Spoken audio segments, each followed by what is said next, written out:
प्यारे सज्जनों, दूसरों के दोष देखने की बहुत बुरी आदत होती है। दोष देखने की अगर आदत पड़ जाए तो सामने वाले व्यक्ति के सिर्फ दोष ही दोष दिखते हैं। उसमें अच्छे गुण भी हों, पर वे तिल का ताड़ बनाने की इस बुरी आदत के कारण वैसे नहीं दिखते जैसे कि तिनके की आड़ में पहाड़ छुप जाता है। दूसरे के दोष देखना ये बहुत बड़ा रोग है, इससे मुक्त होना पड़ेगा। किसी ने कहा है, अगर है मंजूर तुझको बेहतरी, न देख ऐब दूसरों का तो कभी, कि ये दोष बुरी आदत है शैतान की। इसलिए भगवान से सदैव यही प्रार्थना करनी चाहिए कि आप हमारी अवगुण न देखो। संत सूरदास जी का एक बहुत ही सुंदर भजन है, हमारे अवगुण चित न धरो। भगवान से की गई ये प्रार्थना हृदय को चुंबक जैसे पकड़ लेती। भगवान हमारे अपराधों को क्षमा करें, हमारे दोषों को न देखें। ये भाव हृदय में आते ही विचार आता है कि अपने अपराधों को क्षमा कराने वालों को दूसरे के अपराधों को स्वयं भी तो क्षमा करना चाहिए। जब हम स्वयं क्षमाशील होंगे तभी हमारे अपराध भी क्षमा किए जा सकेंगे। किसी के दोष देखना भगवान के प्रति कृतज्ञ होना है। हम शिकायत करते रहते हैं कि हमारा ये संबंधी वैसा है। हम अपने उस संबंधी के उन विशेष गुणों का ख्याल ही नहीं करते जो अन्य लोगों में नहीं।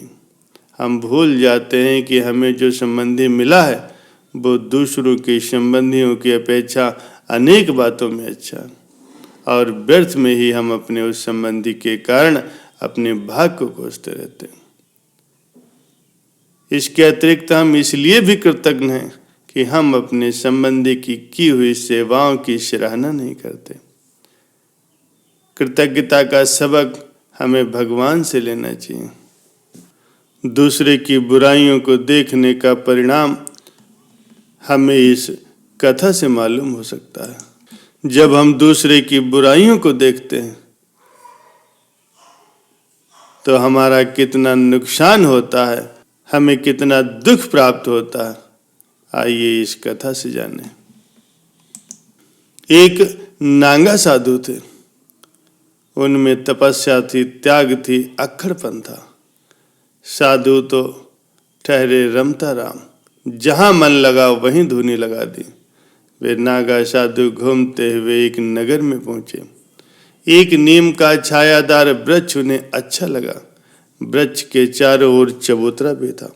साधु ने वहीं धुनी लगा दी, और जहां साधु की धुनी लगी थी उसके सम्मुख ही नगर की एक वेश्या का मकान था।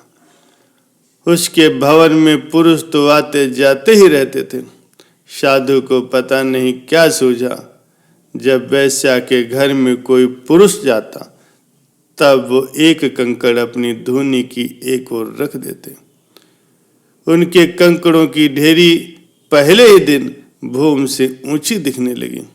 कुछ दिनों में तो वो अच्छी बड़ी राशि हो गई। एक दिन जब वो वेश्या अपने घर से बाहर निकली तब साधु ने उसे समीप बुला करके कहा, देख पापिन, अपने कुकृत्य का ये पहाड़, अरे दुष्ट, तूने इतने पुरुषों को भ्रष्ट किया है जितने इस ढेर में कंकड़ हैं। अनंत अनंत वर्षों तक तू नरक में सड़ेगी। वेश्या भय से कांपने लगी, उसके नेत्रों से आंसू की धारा चलने लगी। साधु के सामने पृथ्वी पर गिर करके वो गिड़गिड़ाते हुए बोली, मुझ पापिन का उद्धार का उपाय बताइए प्रभु। साधु क्रोधपूर्वक बोले, तेरा उद्धार तो हो ही नहीं सकता। चली जा यहाँ से। तेरा मुख देखने के कारण मुझे आज उपवास करके प्रायश्चित करना पड़ेगा। वेश्या भय के मारे चुपचाप वहां से अपने घर चली गई। पश्चाताप की अग्नि में उसका हृदय जल रहा था। अपने पलंग पर मुख के बल पड़ी वो हचकियां ले रहे थे। हे भगवान, हे ईश्वर, मुझ अधम नारी को तेरा नाम भी लेने का अधिकार नहीं।